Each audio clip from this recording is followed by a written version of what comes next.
দেখো আজকে আমি কি করছি। আজকে আমি করব চিংড়ি মাছ দিয়ে পুঁই শাক। তো চিংড়ি মাছটা ভাজছি, তার মধ্যে পেঁয়াজ আর শুকনো লঙ্কা আর পাঁচফোড়ন আমি দিয়ে দিয়েছি। আর এখানে কুমড়ো, আলু আর বেগুন কেটে রেখেছি, গোটা গোটা কাঁচা লঙ্কাও দিয়ে দিয়েছি। আর এই হলো পুঁই শাক। তো দেখো আমি কেমনভাবে পুঁই শাকটা আজকে রান্না করছি, তোমাদের সঙ্গে পুরোটাই শেয়ার করব।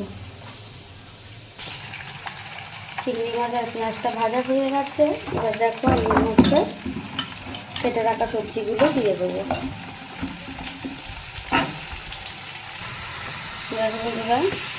সবজি দিয়ে দিয়েছি। একটু গ্যাসটাকে জোরে করে দিয়ে আমি একটু সবজিটাকে ভাজা ভাজা করে দেবো। এর মধ্যে একটু নুন দিয়ে দেবো,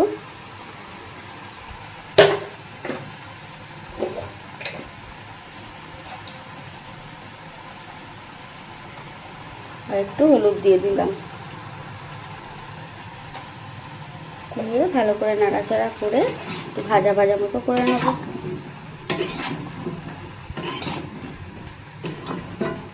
অনেক দিন হয়ে গেল তোমাদেরকে আমি রান্না দিতে পারছি না, আজ অনেকদিন পর আবার দিতে পারছি। তো অসুবিধা থাকার জন্য তোমাদের কাছে রান্না আমি দিতে পারিনি।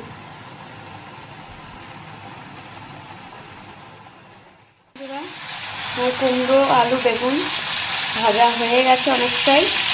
এবার আমি এর মধ্যে কেটে ধুয়ে রাখা পুঁই শাকটা দিয়ে দেবো।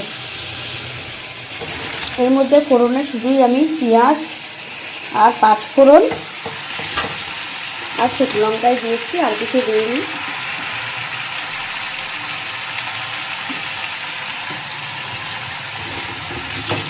পুরো পুঁই শাকটাই আমি দিয়ে দেবো এর মধ্যে।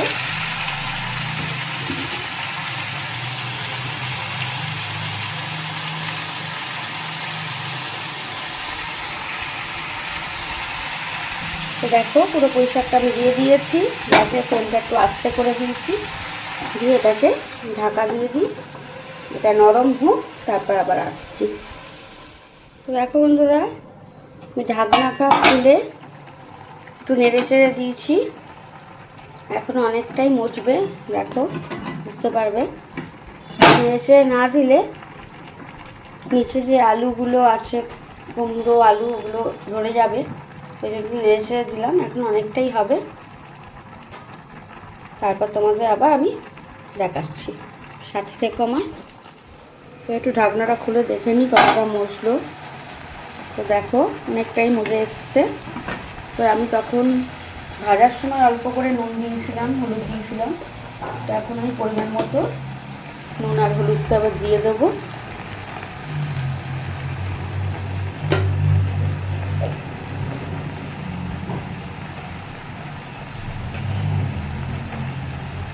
তোমরা বাড়িতে এইভাবে পুঁই শাক করবে চিংড়ি মাছ দিয়ে, খেতে খুব ভালো লাগে। মাছের মাথা দিয়েও করা যায়।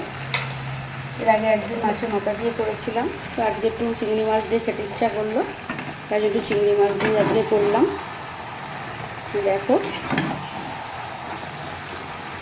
দেখো নুন হলুদটা দিয়ে একটু নেড়ে ছেড়ে নিলাম। নুন হলুদটা দিলাম, এবার ভালোভাবে আরও মজবে।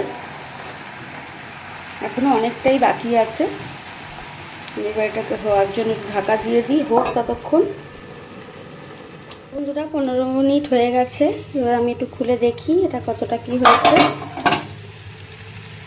তোমরা দেখতে পাচ্ছ তাহলে অনেকটাই হয়ে গেছে, অনেকটা বলতে পুরোটাই হয়ে গেছে। এবার আমি এটার মধ্যে একটু চিনি দিয়ে দেবো। চিনি দিলে কি হয়, তরকারির স্বাদটা খোলে। আর পুঁই শাক জাতীয় জিনিস তো চিনি দিলে বেশ ভালোই লাগে। তো চিনি দিয়ে দিলাম স্বাদ মতো, দিয়ে একটু নেড়ে ছেড়ে নিয়ে নামিয়ে নেব। তো দেখো বন্ধুরা, আমার পুঁই শাকটা পুরো তৈরি হয়ে গেছে, পুরো শুকনো হয়ে গেছে। এবার আমি এটাকে নামিয়ে নিয়ে ঢেলে তোমাদের দেখাচ্ছি।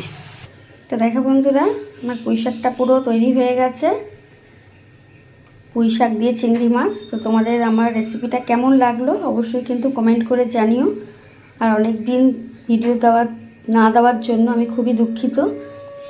এবার থেকে প্রতিদিন ভিডিও দেওয়ার চেষ্টা করব। পাশে থেকো আমার। যেমনি সাথে আছো, পাশে আছো, সেমনিভাবেই আমার পাশে থেকো তোমরা। একটু শারীরিক অসুস্থতার জন্য আমি কদিন ভিডিও দিতে পারিনি। এখনও বুঝতে পারছো আশা করি গলাটা শুনে। প্রচণ্ড ঠান্ডা লেগেছিলো, জ্বর হয়েছিল, ওই জন্য শরীরটা ভালো ছিল না বলে ভিডিও দেওয়া হয়নি, বেশ অনেক দিন হয়ে গেল। তো আমার পুঁই শাকটা তৈরি হয়ে গেছে পুরোই। তো এমনিভাবে তোমরা ঘরে সিম্পলভাবে, খুব একটা মশলাও দিইনি, দেখলেই পেলে কি মশলা দিয়েছি না দিয়েছি, কিন্তু স্বাদে খুব সুন্দর হয়, খেতেও খুবই ভালো লাগে। তোমরা এরকমভাবে বানিয়ে দেখো, খুবই ভালো লাগবে। চিংড়ি মাছ দিয়ে পুঁই শাক। আজকে বন্ধুরা সকালবেলা একটা জিনিসও করেছি, তোমাদের সঙ্গে ওটা শেয়ার করা হয়নি। সকালবেলা রান্না খুব তাড়াতাড়ি হয় তো, আমাদের দাদাবাবু বেরায়। তো আজকে দেখো আমি ভাপা কাতলা করেছিলাম। তো অন্য কোনো দিন তোমাদেরকে আবার এই রেসিপিটা আমি শেয়ার করব, আজকে আর হয়ে উঠতে পারলো না। তো দুটো রান্নাই আমার কেমন হয়েছে দেখো। এই রেসিপিটা আমি তোমাদের পুরোটাই দেখালাম, বাট এই রেসিপিটা আমি তোমাদের দেখাতে পারলাম না, অন্য কোনো দিন দেখাবো। আজকে এইটাই করলাম, শুধু পুঁই শাক আর ভাপা, কাতলা ভাপা। তোমাদের কেমন লাগলো অবশ্যই জানিও, ভালো লাগলে অবশ্যই কমেন্ট করো।